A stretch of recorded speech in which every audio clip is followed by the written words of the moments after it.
Hello friends, মোৰ channel Assam tech ইনফোলৈ আপোনালোকক আকৌ এবাৰ স্বাগতম জনাইছো। আজি আমি চাম কেনেকৈ আমি পঞ্চায়ত আৰু ৰুৰেল ডেভেলপমেন্ট ডিপাৰ্টমেন্টত মুকলি হোৱা 945টা পোষ্টৰ এডমিট কাৰ্ড ডাউনলোড কৰিব পাৰো আৰু লগতে চাম এক্সামৰ সিলেবাস আৰু কিছু দৰকাৰী কথা। গতিকে চাই থাকিব এই ভিডিওটো।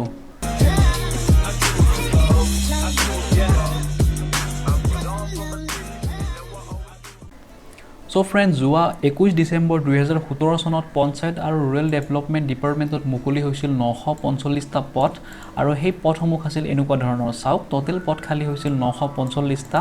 যেটো প্ৰথম পদ আছে সেই পদটোৰ নাম আছিল এক্সটেনশন অফিচাৰ পঞ্চায়ত আৰু ব্লক লেভেলত আৰু যেটো 2 নম্বৰ পদ আছিল হেতু হৈছে জুনিয়ৰ এসিস্ট্যান্ট হেডকোয়াৰ্টাৰ আৰু যেটো 3 নম্বৰ পদ খালি হৈছিল হেতুৰ নাম হৈছে গ্ৰাম সেৱক আৰু গ্ৰাম সেৱিকা ব্লক লেভেল আৰু যেটো 4 নম্বৰ পদ খালি হৈছিল হেতুৰ নাম হৈছে জুনিয়ৰ এসিস্ট্যান্ট আঞ্চলিক পঞ্চায়ত লেভেল আৰু ইয়াৰ যেটো 5 নম্বৰ পদ খালি হৈছিল সেই পদটোৰ নাম আছিল টেক্স কালেক্টৰ আৰু 6 নম্বৰ আৰু লাষ্ট পদ যেটো খালি হৈছিল সেই পদটোৰ নাম আছিল গাঁও পঞ্চায়ত সেক্ৰেটাৰী।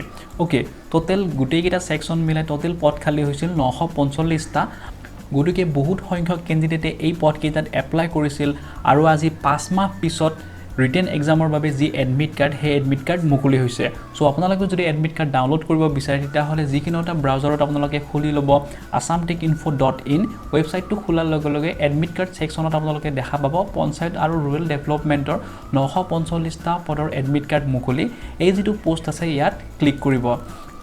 ক্লিক কৰাৰ লগে লগে নতুন এটা পেজ খোল খাব আৰু এইটো পেজতে আপোনালোকে এডমিট কাৰ্ড ডাউনলোডৰ যিখিনি ইনস্ট্ৰাকশন লগতে এক্সামৰ সিলেবাস আৰু এক্সামৰ ডেট সম্পৰ্কে গুটেইখিনি তথ্য পাই যাব।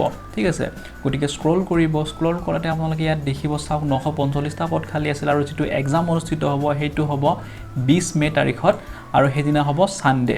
ঠিক আছে, আৰু ইয়াতে কিছুমান এক্সামিনেশন সেন্টাৰ উল্লেখ কৰিছে। চাওক ৰিটেন এক্সাম কোড হ'ব কিছুমান সেন্টাৰ ইয়াত উল্লেখ কৰিছে।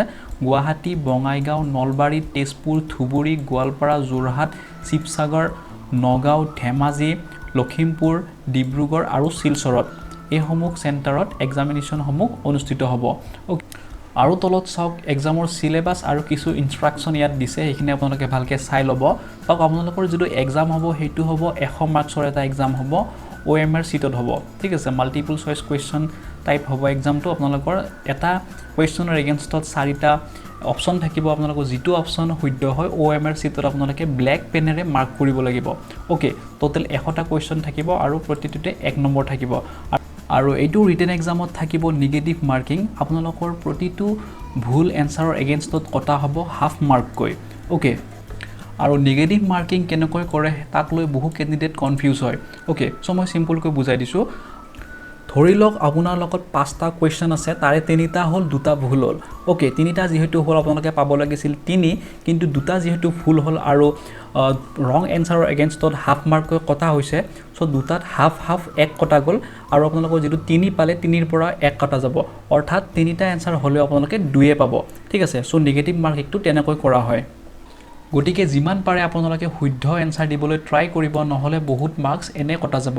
আৰু চাওক ইয়াতে আপোনালোকক কেৱল ব্ল্যাক বল পেন ব্যৱহাৰ কৰিহে OMR সিটত মাৰ্ক কৰিব দিছে। ওকে, আৰু আপোনালোকৰ যি সিলেবাস আছে সিলেবাসত কি থাকিব চাই লওক। লজিক্যাল ৰিজনিং, এপ্টিটিউড আৰু কম্প্ৰিহেনশন। ওকে, লগতে চাওক matters relating to history and culture of Assam and India. Okay, আৰু 3 নম্বৰতে চাওক জেনাৰেল নলেজ। এই 3টা টপিকৰ ওপৰত আপোনালোকে ষ্টাডি কৰিব লাগিব এই এক্সামটোৰ কাৰণে। আৰু এক্সামৰ যেটো ডিউৰেচন হ'ব হেতু হ'ব 3 ঘণ্টা। আপোনালোকে 3 ঘণ্টাৰ ভিতৰত এই পেপাৰখন কমপ্লিট কৰিব লাগিব। আৰু ইয়াত এডমিট কাৰ্ড ইস্যু ৰিগাৰ্ডিং কিছু কথা উল্লেখ কৰিছে, কোনটো ওয়েবসাইটত পাব আৰু কেতিয়া পাব। চাওক যেটো অফিচিয়েল ওয়েবসাইট আছে www.rural.assam.gov.in এই ওয়েবসাইটতে আপোনালোকে এডমিট কাৰ্ডসমূহ পাব। মই তলত লিংকটো দি দিম, তাৰ পৰা আপোনালোকে এডমিট কাৰ্ড ডাউনলোড কৰিব পাৰিব। ওকে, আৰু 8 তাৰিখৰ পৰা এডমিট কাৰ্ড বিতৰণ কৰা হ'ব বুলি ইয়াত উল্লেখ আছে। আৰু এটা কথা ইয়াত উল্লেখ আছে, চাওক candidate can only download their admit cards for the written examination by logging into their registered accounts. Okay, আপোনালোকে যেতিয়া এপ্লাই কৰিছিল সেই সময়ত আপোনালোকৰ ফোন নম্বৰ আৰু ইমেইল আইডি ব্যৱহাৰ কৰি এটা একাউণ্ট ক্ৰিয়েট কৰা হৈছিল, য'ত আপোনালোকে এটা পাছৱৰ্ডো দিছিল। ঠিক আছে, সো সেইটো একাউণ্ট আপোনালোকে লগইন কৰিব লাগিব এডমিট কাৰ্ড ডাউনলোড কৰিবলৈ। ঠিক আছে, সো মই দেখুৱাইছো চাওক কেনেকৈ আপোনালোকে একাউণ্টটো লগইন কৰিব পাৰে। সো এইটো চাওক ডাউনলোড ইউৰ এডমিট কাৰ্ড, ক্লিক হিয়াৰ, ইয়াত ক্লিক কৰিব।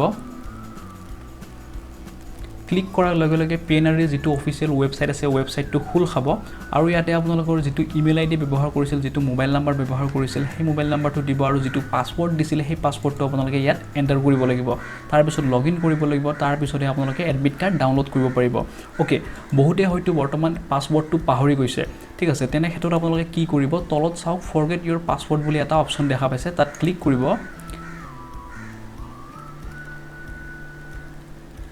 ক্লিক কৰাৰ লগে লগে চাওক ইয়াতে আপোনালোকৰ মোবাইল নাম্বাৰটো এণ্টাৰ কৰিব দিছে যিটো মোবাইল নাম্বাৰ আপোনালোকে ব্যৱহাৰ কৰিছিল এপ্লাই কৰাৰ সময়ত সেই মোবাইল নাম্বাৰটো আপোনালোকে ইয়াত এণ্টাৰ কৰি দিব মোবাইল নাম্বাৰটো এণ্টাৰ কৰি সেন্ড OTPত ক্লিক কৰি দিব তাৰ পিছত আপোনালোকৰ মোবাইল নাম্বাৰত এটা OTP যাব ওকে সেই OTPটো আপোনালোকে ইয়াত এণ্টাৰ কৰি দিব চাওক মোৰ OTPটো হৈছে 731394 ওকে এইটো হৈছে মোৰ OTP সো এইটো সাবমিট কৰি দিলো সাবমিট কৰি দিয়াৰ লগে লগে চাওক ইয়াতে দুটা অপচন আহিছে enter new password confirm new password okay যিকোনো এটা পাছৱৰ্ড ক্ৰিয়েট কৰিব আপোনালোকৰ ইচ্ছামতে যিকোনো এটা পাছৱৰ্ড ক্ৰিয়েট কৰি ল'ব ইয়াতে আৰু ইয়াতে সেম পাছৱৰ্ডটো ইয়াতেও এন্টাৰ কৰিব তাৰ পিছত আপডেটত ক্লিক কৰি দিব আপোনালোকৰ পাছৱৰ্ডটো চেঞ্জ হৈ যাব চাওক ওপৰত এটা মেছেজ আহি গৈছে পাছৱৰ্ড আপডেটেড সাকসেসফুলি ওকে মোৰ পাছৱৰ্ডটো সাকসেসফুলি আপডেট হৈ গ'ল ওকে এতিয়া মই ইয়াত চাওক গো বেক বুলি এটা অপচন আছে তাত ক্লিক কৰিম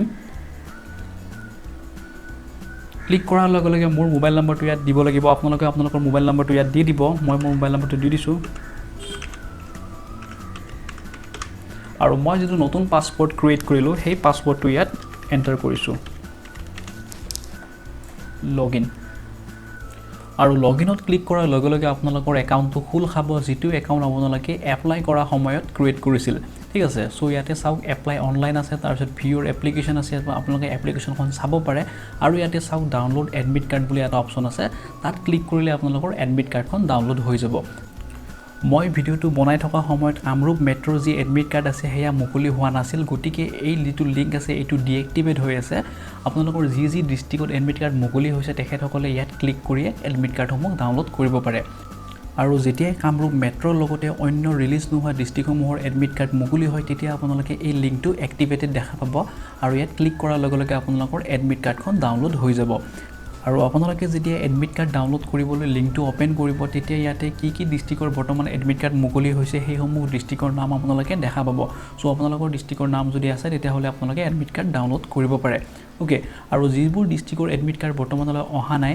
অতি সোনকালে সেই ডিস্ট্ৰিক্টসমূহৰ এডমিট কাৰ্ড এভেইলেবল হ'ব বুলি ইয়াত লিখিছে ঠিক আছে আৰু ইয়াতে এটা নোট লিখিছে চাওক আপোনালোকে এডমিট কাৰ্ড ডাউনলোড কৰি ইয়াতে এটা অপচন পাব লগ আউট বুলি লগ আউট কৰি দিব যাতে সাৰ্ভাৰ বেছি লোডেড নহয় অন্য ক্যান্ডিডেটসমূহেও যাতে অতি সহজে এডমিট কাৰ্ডসমূহ ডাউনলোড কৰিব পাৰে বৰ্তমান এডমিট কাৰ্ড ডাউনলোডৰ যিটো সাৰ্ভাৰ আছে বহুত স্লো হৈ আছে গতিকে আপোনালোকে 2-3 বাৰ ট্ৰাই কৰিব তাৰ পিছতে আপোনালোকে এডমিট কাৰ্ডখন ডাউনলোড কৰিব পাৰিব আৰু যদি কিবা প্ৰবলেম পায় তেতিয়া হলে ৰাতি কৰিব ৰাতি 12টা 1টা বজাত ডাউনলোড কৰিবলৈ চেষ্টা কৰিব তেতিয়া অতি সহজে ডাউনলোড হৈ যাব So friends, যেনেকৈ আমি পঞ্চায়ত আৰু ৰুৰেল ডেভেলপমেন্টত মুকলি হোৱা 945টা পোষ্টৰ ৰিটেন এক্সামৰ এডমিট কাৰ্ড ডাউনলোড কৰিব পাৰো মই গুটিকেইটা লিংক ভিডিও ডেসক্ৰিপচনত দি দিম তাৰ পৰা আপোনালোকে ডাইৰেক্টলি ডাউনলোড কৰিব পাৰে ওকে বহুত সিম্পল হয় কিবা যদি প্ৰবলেম পায় মোক কমেন্টত জনাব নাইবা মোৰ Facebook page Assam tech info তাতো মোক মেছেজ কৰিব পাৰে আৰু এই ভিডিওটো চাই যদি আপোনালোকে ভাল পাইছে তেন্তে লাইক কমেন্ট আৰু শেয়াৰ কৰক আৰু মোৰ চেনেলটো সাবস্ক্ৰাইব কৰিবলৈ নাপাহৰিব আজিলৈ এইখিনি ধন্যবাদ